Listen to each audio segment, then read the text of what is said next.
Welcome to Dr. Torpor's Theater of Fate. Today, we're going to visit the castle and meet Heinrich Frankenstein. But there's something wrong. What's wrong with Henry? Not that Henry. We know what's wrong with him. I mean Frankenstein. For the Tarot has revealed unto us that Henry has a serious problem. Let's see if the great Dr. Torpor can help Henry using my tricyclic powers. Down, down, you fool.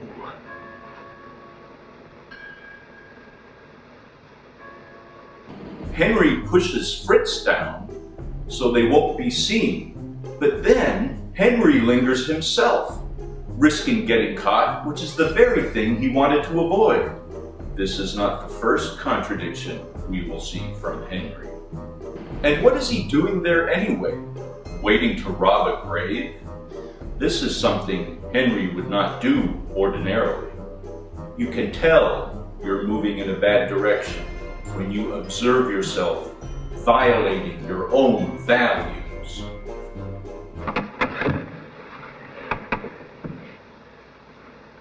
He's just resting, waiting for a new life to come. Henry thinks he will create life. He is confident. But let's play a little game of Simon Says. There is a difference between being confident and deluded, and you fall, unfortunately, into the latter. Is it all right? The neck's broken. The brain is useless. We must find another brain. Looking for a brain? That's a tough one. It's not like you can just go to the produce aisle. You may be right. It had probably been dead too long. It wasn't fresh enough. Yes, that's what frightens me. The very day we announced our engagement, he told me of his experiments. He said he was on the verge of a discovery so terrific that he doubted his own sanity. There was a strange look in his eyes, some mystery. His words carried me right away.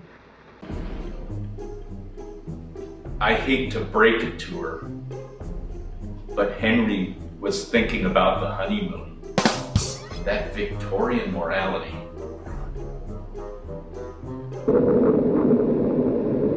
Look, it's moving. It's alive. It's moving. It's alive. Oh, it's alive. It's alive. It's alive. It's alive. Oh, in the name of God. Now I know what it feels like to be God. Now we know what God does all day. He acts like this. I wonder if trying to restrain God is what got Lucifer expelled from heaven.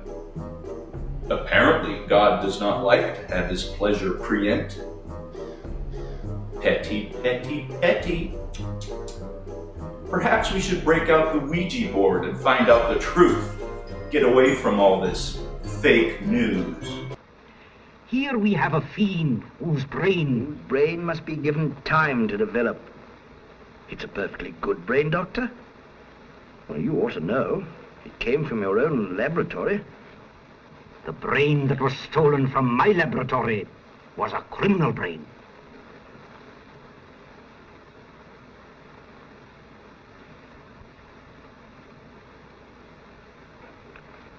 Oh, well, after all, it's only a piece of dead tissue. 2! I got 2! Second contradiction. First, a good brain is important.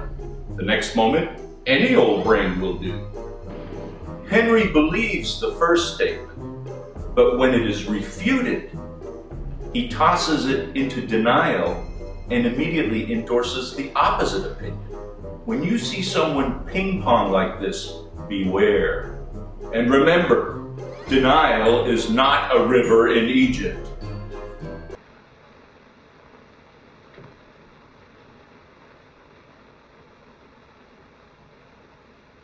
Take care there, Frankenstein. Take care.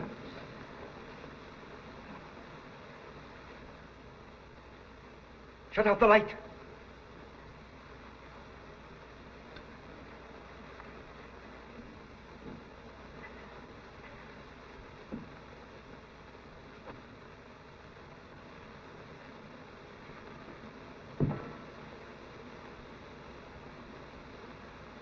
Sit down.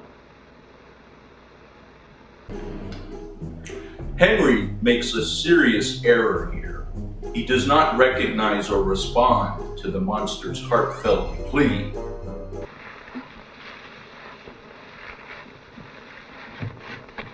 You stay here, Maria. I'll just take a look at my traps. Then we'll go to the village and have a grand time, huh? You stay and play with the kitty, huh?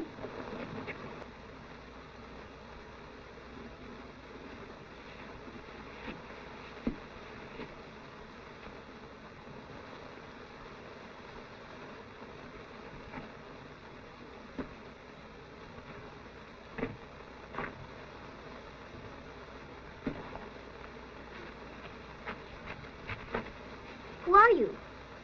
I'm Maria. Will you play with me?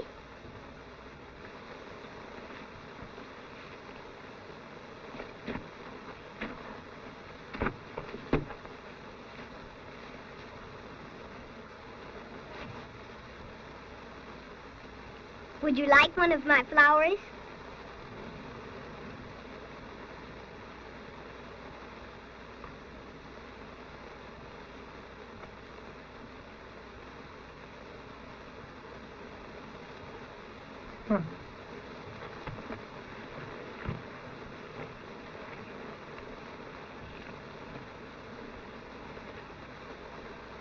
You have those, and I'll have these.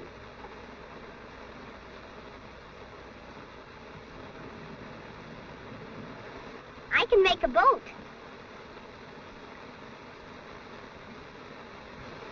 See how mine floats?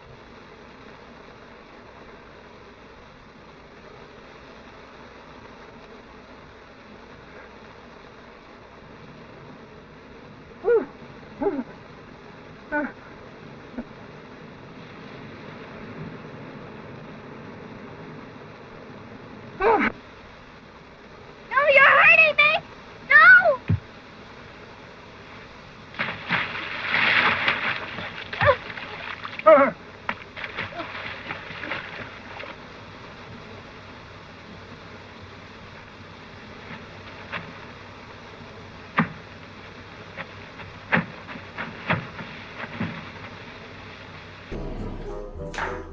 Unintended consequences.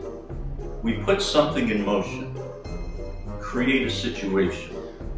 It takes on a life of its own, moving on its own momentum, like dominoes falling. Sometimes the situations we create do not go well. Sometimes we create a monster. And when that happens, it demands our attention. To repair it, we must intervene rather than ignore it. Something is going to happen. I feel it. I can't get it out of my mind. You're just nervous. All the excitement and preparation. No, it isn't that. I felt it all day. Something is coming between us. I know it. I know it.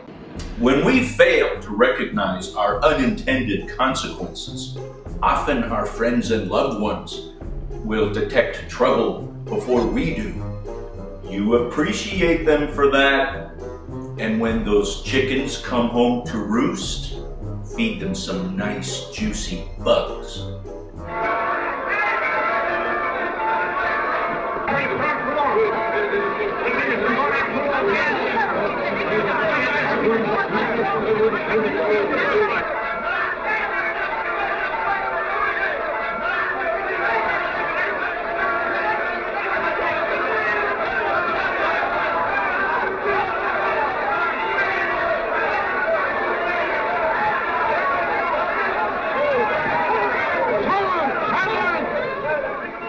What is it? What is it?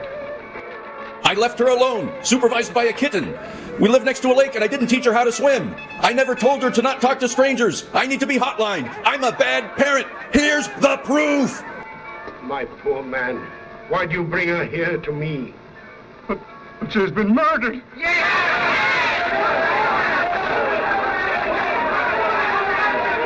Silence! I'll see that justice is done. Who is it? A dead girl. Very sad. It's tragic. What kind of people act this way? Please welcome the President of the United States, Donald J. Trump. And I'm proud to be an American, where at least Oh, now I understand. I made him with these hands, and with these hands I'll destroy him. I must find him. Now Henry finally starts to take responsibility. He realizes he has made a bad decision and needs to fix it. Another way of viewing this is Henry has taken an internal conflict and externalized it, so it is happening outside of himself and involving other people. Instead of grappling internally with his strong need to feel powerful and special, he has acted out and created something outside of himself that is hurting others.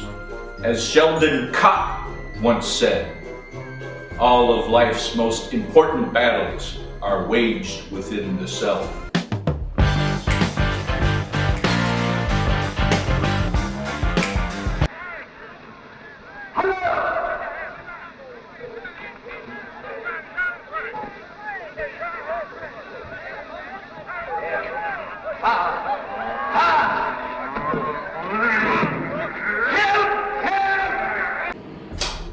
Asking for help.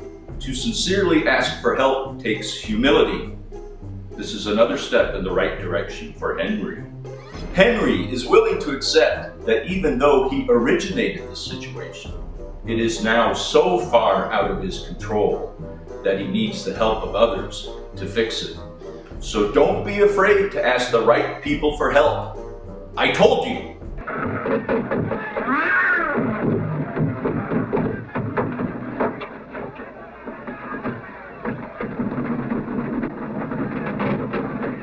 A mirror image. Henry and the monster are one. Another way of interpreting this, Henry has split off and rejected a part of himself as unacceptable. Now he is faced with the difficult process of reintegrating that part back into himself, becoming whole and stop hurting others. None of us like the monstrous part of ourselves. But if you reject it and pretend it isn't there, it will still express itself, and in ways you don't like. And others won't like it either.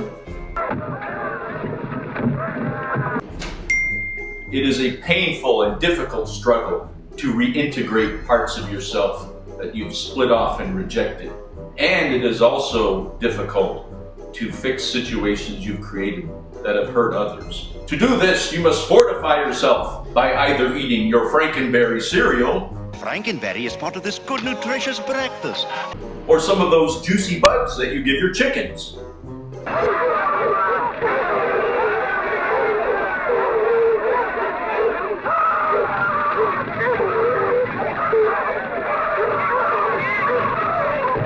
Apparently, Henry neglected to teach the monster basic fire safety. Hey kids, I was just telling Smokey how important it is to know what to do if your clothes were to catch on fire. Do you know what you should do? That's right. Stop, drop, and roll. Although stop, drop, and roll won't help you if you're in hell, but it might make you cook more evenly, like a rotisserie. Magnifique. The meat just falls off the bone. I hope your cobwebbed cranial chasms were able to take something away from this. So stay integrated, clean up after yourself, and be nice to chickens. That's the secret. That's the key. This is Dr. Torpor saying, to all a good fright, and stay in contact with the infinite.